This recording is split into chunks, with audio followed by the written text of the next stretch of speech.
ప్రపంచమంతా కూడా ఈరోజు పొల్యూషన్ బాగా పెరిగిపోతూ ఉంది. థర్మల్ పవర్ ఏంటి, మనం గ్రీన్ ఎనర్జీ పోవాలని చెప్తా ఉన్నారు. Clean and green energy fine, మనం కూడా పోవాలి. పోతున్నటువంటి సందర్భంలో కొత్త అవకాశాలు ఇవి. ఈ కొత్త అవకాశాల్లో కూడా మహిళలకి మనం ఎందుకు ప్రోత్సహించకూడదని మా ప్రభుత్వం ఆలోచన చేసింది.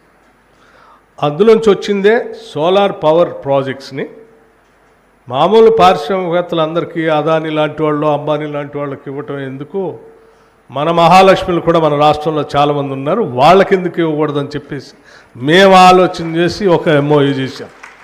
1000 మెగావాట్ల పవర్ సంబంధించినటువంటి ఎంఓయూని ఎనర్జీ డిపార్ట్మెంట్ నుంచి సెల్ఫ్ హెల్ప్ గ్రూప్స్కి సంబంధించి ఒక ఎంఓయూ చేసి ఈరోజు ముందుకు పోతూ ఉన్నాం. సో మీరు సక్సెస్ఫుల్గా ఈ 1000 మెగావాట్స్ పవర్ని, సోలార్ పవర్ ప్రాజెక్ట్స్ని అంటే చాలా సింప్లిఫై చేశాం. ఎనర్జీ